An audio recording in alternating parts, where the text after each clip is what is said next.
cuya característica va a ser básicamente que exista una crisis epiléptica o más de dos crisis, ¿ya? Pero para que sea una crisis epiléptica, tienes tú que demostrar que este paciente tiene un riesgo de que haga recurrencia. Y para tú demostrar el riesgo de recurrencia, vas a basarte en dos parámetros básicamente: la neuroimagen y la neurofisiología.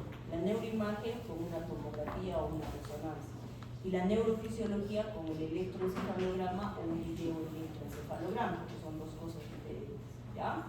Entonces, definiciones, doctora, de epilepsia. La epilepsia es una enfermedad crónica que puede estar definida como una crisis con un riesgo de recurrencia de más del 60% o dos o más crisis epilépticas que van a tener una duración de más de 24 horas.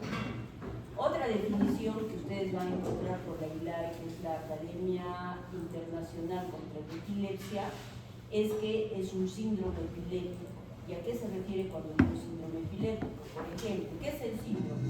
Es un conjunto de signos y síntomas, ¿cierto? Pero en esta vez que va a estar, ¿cómo les puedo decir? A ver, expresada en un síndrome característico. Por ejemplo, voy a hablar del síndrome de Lennox-Gastaut, o síndrome de West, o síndrome de Young, que es la epilepsia mioclónica juvenil. ¿Qué son estas, no? Por ejemplo, la epilepsia mioclónica juvenil es una epilepsia que va a estar caracterizada porque va a tener este paciente crisis, ¿ya?, de tipo mioclónicos, puede tener ausencias tónico-clónicas generalizadas, pero que va a estar, digamos, más visto en un paciente que tiene de 12 a 18 años, en un adolescente, por decir, ¿no? Esa es una característica clínica. Y otra es que ustedes, cuando van a hacer la neurofisiología o el electroencefalograma, va a tener una característica, la punta onda, y si yo tengo esos criterios, que está en el rango, que tiene crisis variables, digamos, mioclonías, y tiene entre 12 y 18 años, y tengo un estudio neurofisiológico y además genético, puedo decir, es un síndrome epiléptico, es una epilepsia mioclónica juvenil. Entonces, esos síndromes epilépticos también están definidos dentro del cuadro de epilepsia, ¿ya? Entonces, tres definiciones que da el ILAE para una epilepsia, ¿ya? Ahora, la Organización Mundial de la Salud de 1973 define la epilepsia como, primero, que tiene que ser crónico, de etiología diversa, caracterizada por crisis recurrentes, ¿ya?, pero también puede ser una sola crisis, pero con alto riesgo, ¿no?, debido a una descarga excesiva de la neurona cerebral, ¿no?, y que va a estar asociado a manifestaciones clínicas y paraclínicas. Entonces, no es lo mismo decir epilepsia, no es lo mismo decir crisis epiléptica, ¿no? Crisis epiléptica es la descarga excesiva de la neurona cerebral, y epilepsia es esas crisis epilépticas que pueden ser una sola, pero con riesgo de recurrencia, o más de dos crisis, pero mayor en cuanto 24 horas. A ver, por decir, yo les doy un paciente, ¿ya?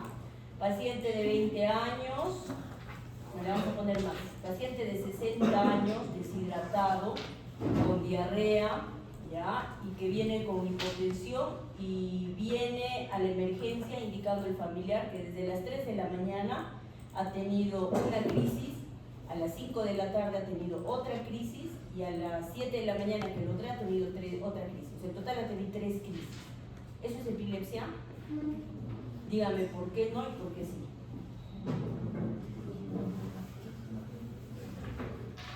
Ya, pero no necesariamente. ¿No por qué? Tal vez no, porque no es una enfermedad crónica como tal. Es como Ya, pero tiene 3 crisis, pero no ha ocurrido en más de 24 horas. Eso es uno. 2. Tengo que hacer siempre la diferenciación diagnóstica con trastornos metabólicos.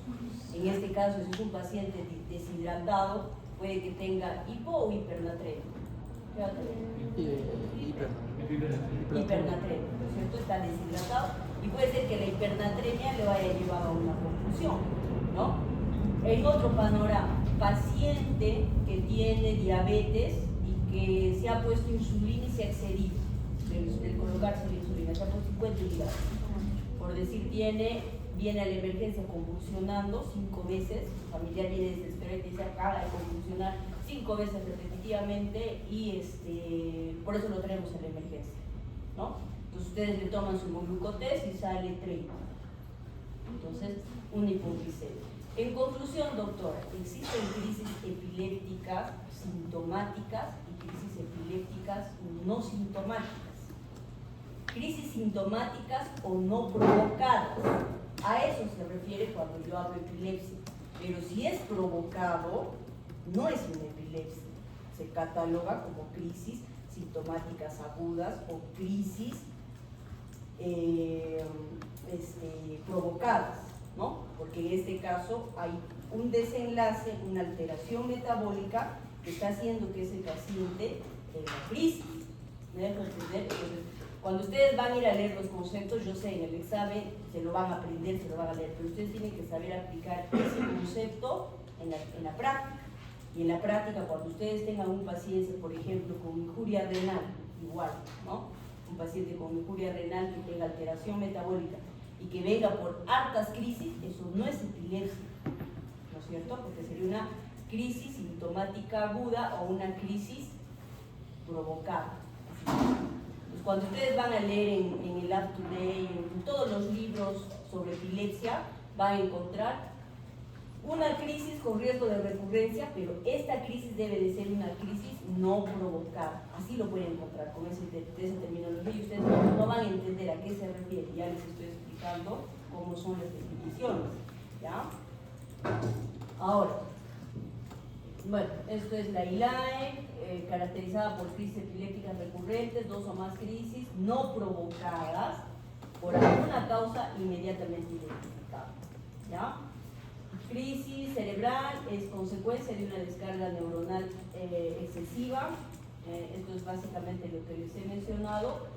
Y la clasificación, que esta todavía, en algunos casos por temas de investigación se sigue utilizando, la clasificación de Fisher de 1981. Pero ya hay otra clasificación, desde el 2017-18, que la ILAE ha cambiado la terminología, ¿ya? Pero esta es la que probablemente ustedes ya han escuchado, ¿no? Crisis parcial simple, crisis parcial compleja, crisis simples, crisis generalizadas o crisis, crisis parciales con generalización secundaria, ¿no? Pero esa terminología ya ha cambiado, ya no se utiliza esa terminología, o sea, si uno quiere decir en la actualización. Pero en temas de investigación, los trabajos de investigación siguen utilizando esta clasificación, ¿ya? Que es la que ahorita vamos a ver, ¿no? Y entonces, cuando hablamos de síndromes epilépticos, vamos a ver que de acuerdo al grupo etario van a haber diferentes síndromes. Por ejemplo, les hablaba del adolescente, epilepsia mioclónica juvenil. Pero por ejemplo, en los niños tenemos otros síndromes. Vamos a mencionar el síndrome de Tajara, el síndrome de West, y el síndrome de Dravet y el síndrome de Lennox-Gastaut, que digamos son los que sí se ve con frecuencia, ¿ya? Para el examen tienen que revisar síndrome de West, síndrome de Lennox-Gastaut y epilepsia mioclónica juvenil. Esas tres, sus características clínicas de cada uno, ¿ya? Les voy a preguntar en el examen, obviamente, ¿ya? Ahora, cuando uno tiene sospecha de un paciente con diagnóstico de epiléptico o que yo estoy sospechando que tiene epilepsia, yo tengo que ver sus antecedentes, ¿no? Antecedente personal y familiar. No es primera vez alguien en su familia, porque les estoy comentando, por ejemplo, que la epilepsia mioclónica juvenil tiene bastante componente genético, ¿no? Entonces, obviamente, si un familiar lo ha tenido, el hijo o el nieto, alguien más lo puede tener, ¿ya? Entonces, el antecedente personal. Lo otro que me interesa en el antecedente personal, por ejemplo, son las formas o los mecanismos por los cuales ha nacido ese niño o esa persona, ¿no?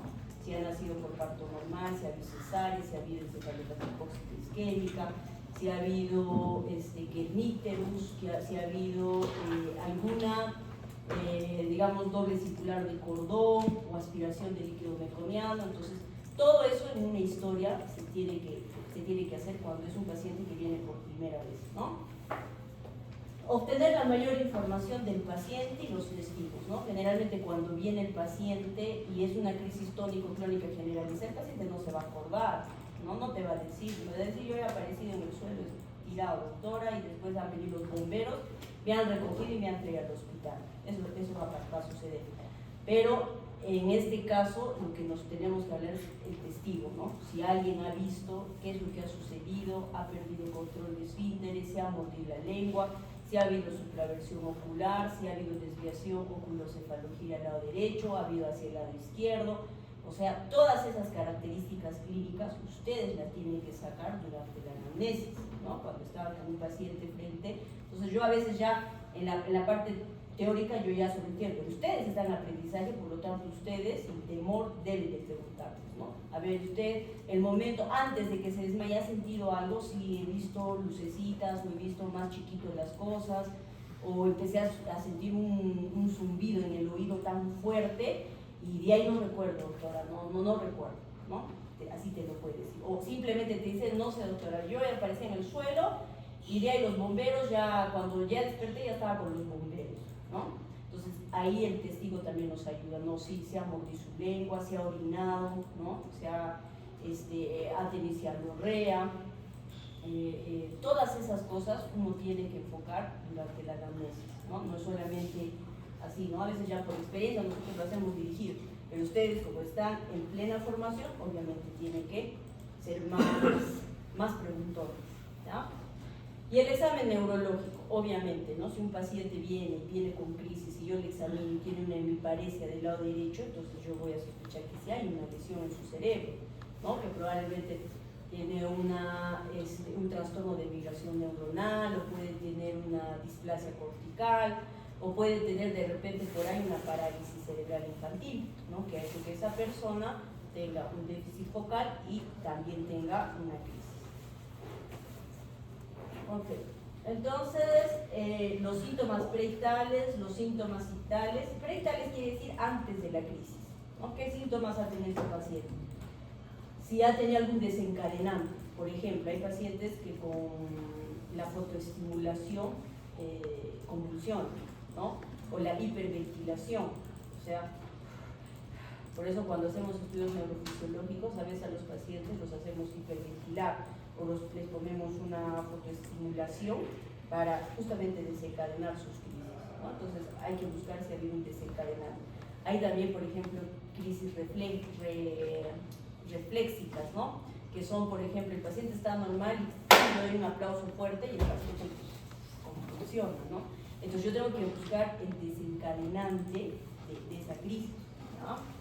Y los síntomas vitales son, por ejemplo, ¿qué ha sucedido durante la crisis?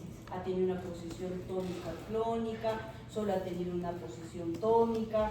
¿Solo ha tenido supraversión? ¿O por ahí ha tenido cialorrea? ¿Qué más podría haber ahí? ¿Para qué lado ha girado los ojos? Porque eso también ya me avisa dónde puede estar la crisis, ¿no? Por ejemplo, la posición en esgrimista, ¿no? Es una crisis característica del lóbulo frontal, ¿no? Entonces yo solamente sabiendo la semiología clínica de las crisis epilépticas, hasta yo podría, viendo nada más de dónde está viendo la descarga de ese paciente, ¿no? Si ha volteado a la derecha, a la izquierda, si ha habido distonía solo de un brazo, ¿no? Esas cosas me ayudan a ver dónde puede estar el foco del foco epiléptico, ¿no? El epileptiforme. Ok, exámenes de sangre, obviamente, ¿no? Todo paciente con crisis tengo que tener por lo menos un basal, pues, ¿no? Un paciente obviamente que ha consumido drogas, marihuana y ha venido convulsionando, entonces por ahí no sé qué ha pasado, toxicológico, ¿no? Haga electrolitos si no hay hiponatremia, si hay fiebre, más convulsión, más alteración de la conciencia que dijimos, encefalitis o meningitis, ¿no? Y por lo tanto debería de yo hacer una punción lumbar, va a depender de lo que vaya viendo, ¿no? Y a la par voy viendo si es que amerita un electro y una tomografía, ¿no? Si es una crisis provocada, obviamente ya no, ¿ya? Ahora, estos son los riesgos de recurrencia que se ven en algunos pacientes. Por ejemplo, cuando yo tengo un electro normal y una resonancia normal, hay un estudio individualizado que ve, por ejemplo, el riesgo del 24%. Si tengo el electro normal y la resonancia normal, 64%. Si veo que ambos están alterados, el riesgo es mucho más alto, 90%. ¿Ya? Ok, en relación a los fármacos antiepilépticos, ¿en qué me voy a basar? Antes de entrar a los fármacos, quiero que me definan qué es estatus epiléptico. ¿Ya? El estatus epiléptico es una crisis que dura más de 30 minutos, o son más de 2 crisis, pero entre crisis y crisis hay pérdida de conciencia, o sea, el paciente no reacciona. ¿Ya? Ese es uno. Por temas prácticos, nosotros definimos ya estatus epiléptico cuando la crisis dura más de 5 minutos. ¿Ya? O sea, no esperamos que el paciente tenga 30 minutos para yo decir estatus epiléptico. ¿Ya? Eso es por un tema práctico. Hay conceptos operacionales y conceptos prácticos. ¿Ya? Lo otro es de que para el tratamiento va a depender qué tipo de crisis tienes. No es lo mismo una crisis focal con una crisis tónico-crónica generalizada. Entonces, yo tengo que ver qué tipo de crisis es para de acuerdo a eso tratar. Por ejemplo, se habla de que la carbamazepina es un medicamento para crisis de tipo parcial o crisis focal. En la nomenclatura anterior se llamaba crisis parcial, en la nomenclatura actual se llama crisis focal. ¿Ya? Entonces, ahorita vamos a entrar al tema de estatus, cómo tratar, pero lo que quiero básicamente es que sepan que existen varios medicamentos para los fármacos antiepilépticos. Esto lo voy a volver a repetir, no se preocupen. Y esto es